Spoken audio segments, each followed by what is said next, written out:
physical health and the difference between one culture and another and their physical health. It's really a fascinating chapter, especially to me because I saw this while I was working in medicine. I did work in medicine for over 30 years, and I saw this. Even though doctors like to pretend that everybody's the same, the reality is they're not. People are just not the same. And there are differences, obviously, because some people are more susceptible to lupus, some people are more susceptible to diabetes, type 2, especially type 2 diabetes, than other individuals. But the reality is, genetic variability in humans is considerably less than in many other species, given how recently modern humans emerged as species. Looking at all of these people, you say, well, they don't look anything alike, and the reality is that yeah, the males and females do look different, but everybody else, no, that's. But if you look at their genetic structure, it's 99.1% identical. It's that 0.9% that we see that we can actually identify people by. Everything else is the same. Modern humans first emerged approximately 200,000 years ago, and they all lived in Africa until approximately 50 to 60,000 years ago, when some of them migrated elsewhere. Humans have become so dependent on cultural information to survive that culture has become a selective force in their biological nature. Humans are said to be a product of culture gene co-evolution, as they have both evolved biological predispositions to depend on cultural information, and this cultural information enhances their fitness as it continues to evolve. And one of them is lactose intolerance. We're going to talk about that right now. A common domain in which we see evidence for this selection is cultural differences in dietary practices, such as milk consumption. Different cultures vary in what they regularly eat, and long-term persistent changes in dietary practices have been accompanied by genetic evolution that maximizes the effectiveness of the nutrition that people derive from their diets. There are a lot of people in the world that are lactose intolerant, and the reason they're lactose intolerant is because their group didn't evolve drinking milk after their mother's milk. Mother's milk is very much different than cow's milk or goat's milk, or I guess you can drink camel's milk. But the reality is that there are a lot of the Europeans evolved drinking cow's milk and eating dairy products, and other people didn't do that. They didn't eat or drink any dairy products or drink milk, drink cow's milk. And those are the people that are lactose intolerant. The individuals that didn't evolve, that didn't develop their culture drinking that kind of milk. And this is one of the reasons why when the Europeans first started forcing indigenous people to eat their diet, to consume their diet. That's one of the reasons why they had such a difficult time dealing with it. There was a situation in Burma. The the Some of the indigenous tribes in that area, um, they called them the Chin. They joined the British to fight the Japanese. And they, of course, had their own diets. It was mostly vegetable, but it also involved hot sauce, a lot of hot foods, a lot of peppers and whatnot. During World War II, when they were helping the British, and the British were leading them into battle, sometimes they would get wounded and they'd be sent to the British hospital, and then they would try to feed them the diet that they would feed to Europeans, and they were dying. They weren't wounded that badly, but they were dying because they were starving to death because the food that they were getting diarrhea, they were vomiting, and the problem was that they just weren't used to the food that they were feeding them. And finally, some and you know how Brits are. they there's only one way to do things, and it's the way the person that with the highest rank says it is. Well, finally, somebody kind of slapped some sense into him, and they started feeding them better food or food that they were used to, and of course, uh, they. Uh, they were surviving their hospital stays, but while they were trying to feed them the wrong foods, they weren't surviving. Their wounds were becoming festered, and they were dying of not well, kind of malnutrition, I guess. So you really can't. It's not safe to feed people different foods than what they're used to. Let's just put it that way. Humans vary in the amount of starch that they eat. In general, people in agricultural societies consume more starch than those in most foraging societies. And the people from cultures in which a lot of starch has traditionally been consumed are more likely to have a genetic mutation that increases the amount of amylase protein in their saliva, which helps them to digest starch. So if you're dealing with a population that wasn't consuming a high starch diet, these individuals didn't have the amylase in their saliva to actually break down the food, the starches. If they were meat eaters, of course, then the the digestive proteins in their stomachs and in their saliva would be completely different. In West Africa, populations of Kwa-speaking farmers started to grow yam crops, which required them to clear the forests. One inadvertent side effect of this cultural practice was that it increased the amount of standing water after a rain, creating a better habitat for malaria-carrying mosquitoes. Malaria then spread in these regions and led to the evolution of a particular genetic variant for hemoglobin that is associated with sickle cell anemia, which has the benefit of making one more resistant to developing malaria. The way it worked is the people that had this genetic mutation, if they had four children, two of them would be more resistant to malaria.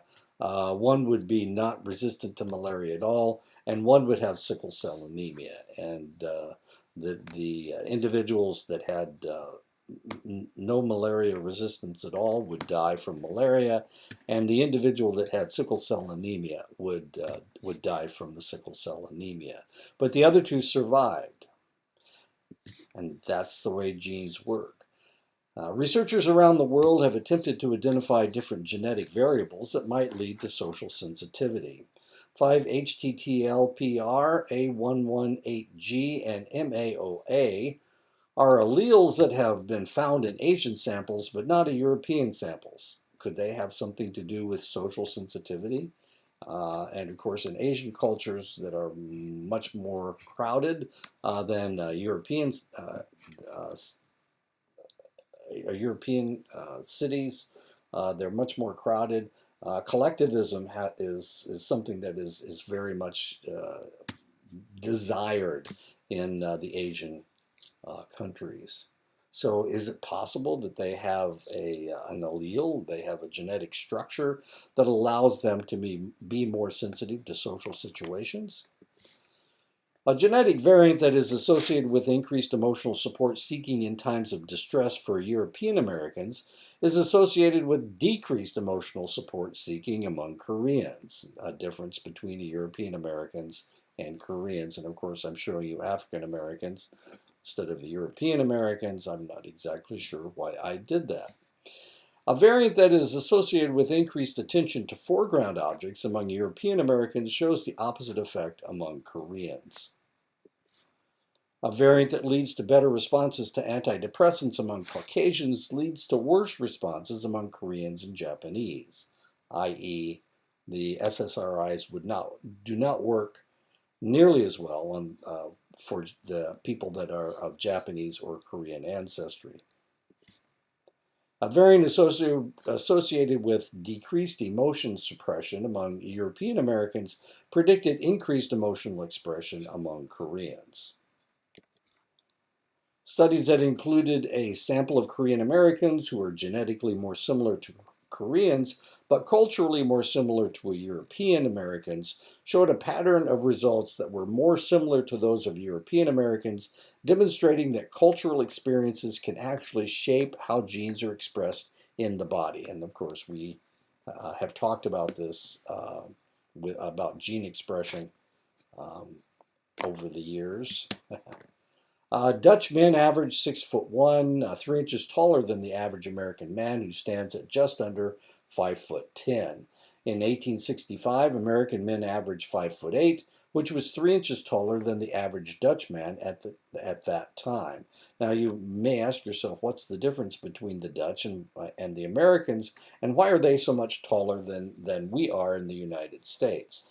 And the answer is that they eat a lot more dairy products than Americans do. In 1865, when Americans were actually 3 inches taller, it may have been the fact that they had a better diet than the Dutch did. In the late 19th century, on average,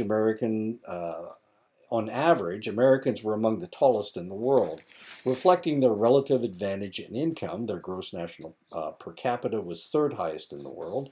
At that time, American men stood 1 inch taller than Britons, the same height as Australians, 2 inches taller than Norwegians, 3 inches taller than the French, 4 inches taller than Italians, and more than 7 inches taller than the Japanese. South Korean children are about 5 inches taller than their North Korean counterparts. And that may be because of malnutrition in North Korea.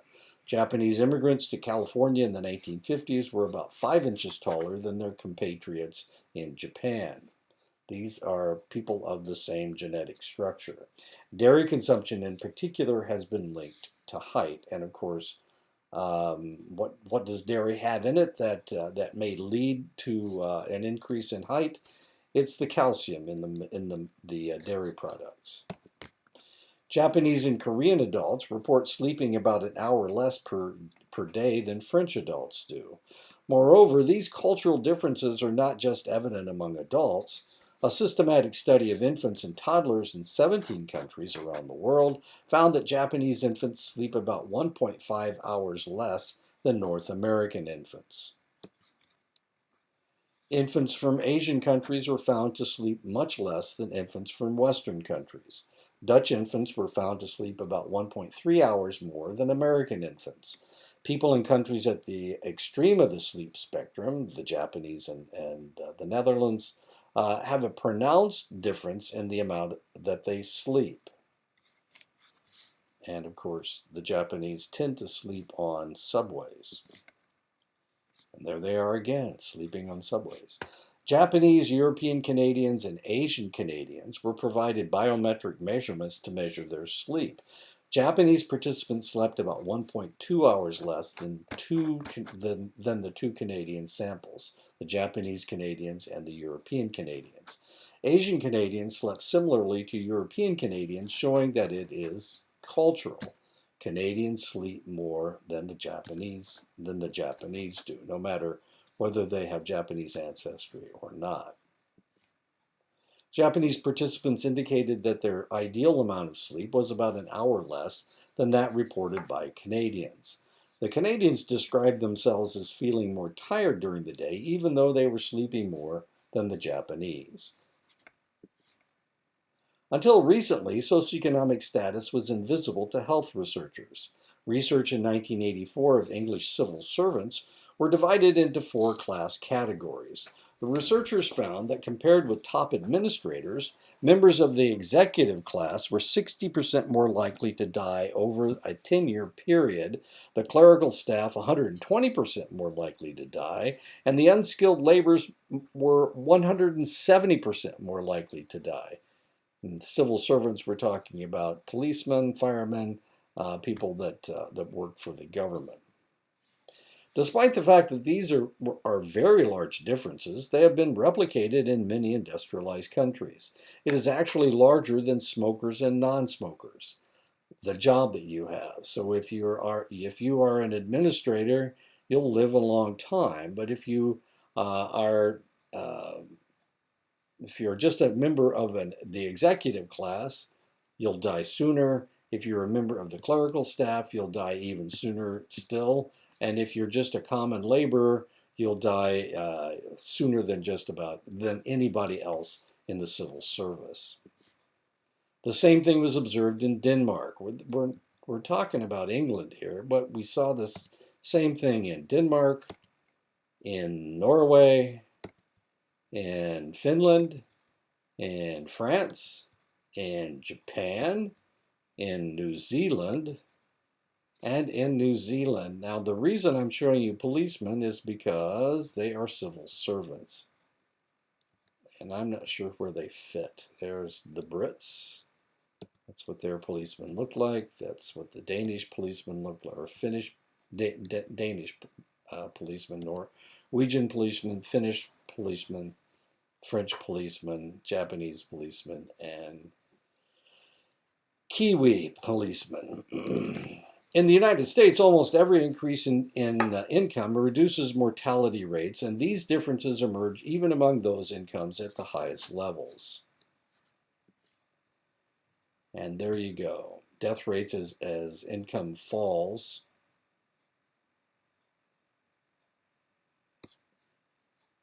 And you can see that they just steadily go up as your income goes down. The Fulani, Mosi, and Ramabi all live in northeast Burkina Faso, and this is where Burkina Faso is. It's one of those African countries that a lot of people have never heard of. The region is endemic with malaria, which is a major cause of death in the area. The Mosi and Ramabe have been living in this region for thousands of years and have developed much genetic resistance to malaria over time. The Fulani moved to this region in the early 19th century as part of the Islamic invasion of sub-Saharan Africa. The Fulani have not developed much genetic resistance to malaria. The Fulani are the dominant ethnic group in this area. When the Fulani first arrived, they conquered, enslaved, and decultured the other ethnic groups in the area, including the Mosi and the Ramabe. The higher status that they have as conquerors appears to provide them with enough health benefits to more than make up for their genetic vulnerability to malaria. Your health may be seriously compromised if you don't have enough money to pay for adequate health care. In the British civil servant study, all of the workers had the same access to state-provided health care, yet there was still pronounced differences. People lower in socioeconomic status are more likely to have jobs that place them in hazardous situations, such as having to deal with poisonous toxins that make them vulnerable to workplace accidents. People in the lower socioeconomic status groups are more likely to smoke, eat a poor diet, and are less likely to exercise. Chronically stressed people are more likely to engage in health-compromising behaviors such as smoking and drinking in order to cope with the difficulties in their lives, and stress directly weakens the immune system's ability to fight off infections and manage other threats. People who feel that they do not have much control in their jobs tend to have a higher risk of heart disease. Low levels of control are more generally associated with poor physical functioning and an increased likelihood of illness. And of course, we saw this in Vietnam. Studies from Vietnam show that the individuals that had no control over anything, the lower ranking individuals, they were the ones that developed PTSD. The sergeants and the officers tended not to develop PTSD, not to the same extent. And part of it had to do with control. The idea that if you control your fate, then possibly you won't feel like you are, the stress is less, let's say that.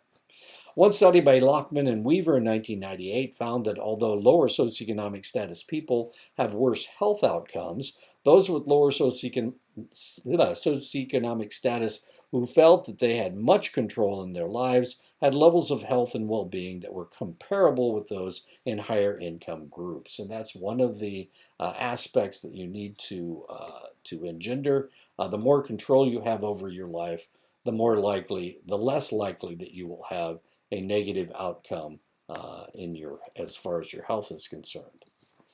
Stress and feelings of a lack of control tend to be more pronounced among those who occupy a subordinate position and are subject to the demands of those who are able to make decisions for them.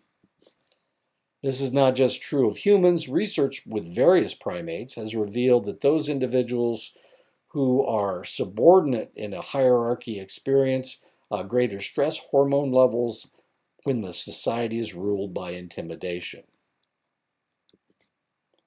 The high stress hormones are especially true when subordinate primates are unable to easily avoid dominant individuals and when they have low availability of social support. The social features that result in the greatest degree of stress among subordinates in various primate populations are remarkably similar to the situation in which many low socioeconomic status people find themselves in modernized, industrialized societies. Feeling poor can matter as much as actually being poor. The experience of relative deprivation, of knowing that others are doing better than you, might lead to stress and its associated negative health consequences. So if you're dealing with somebody who has $1 million and they're around people with more than $1 million, $2, $3, $4, $5 million, they're going to feel poor because they don't have what the people around them have, and therefore they would feel more stress. So they would be more likely to have health issues because of it. There is a clear relation between the absolute wealth of a nation and the average life expectancy of its citizens. This is true up to a gross domestic product per capita figure of approximately $30,000 per year. And where does that hit? That hits right here between Greece and Korea. Above the per capita gross domestic product $30,000, the curve largely flattens out, suggesting very little relation between absolute wealth and life expectancy. Many of the countries in the flat part of the curve have average incomes that are lower than that of the lowest Americans, yet these people don't seem to be worse off in terms of health outcomes. Poor Americans are doing far worse than wealthier Americans. Income and health is actually a relationship between health and one's income relative to those around them. So it has to do with who you are around. So if you're a poor person, you're much better off being around poor people, other poor people, than you are being around somebody that has more money than you. Indians living in the poor province of Kerala have far lower absolute incomes than poor African Americans in the United States.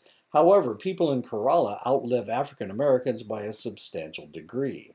The Keralians are poor in absolute terms, but they likely feel less poor because nearly everyone around them is poor, so they feel rich.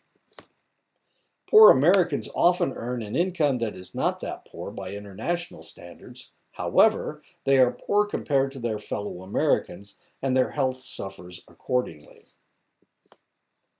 Disadvantaged minorities around the world tend to be of lower socioeconomic status, and they often experience worse health outcomes than those of majority members.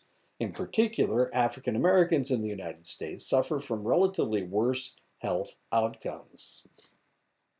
Looking at the 15 leading causes of death in the United States, African Americans have higher death rates than that of European Americans for 12 of them. 12 of the 15. African Americans tend to be of much lower socioeconomic status than European Americans. Many of the reasons for their higher mortality can likely be explained by the socioeconomic status difference. The three that are different are respiratory diseases, Alzheimer's disease, and suicide.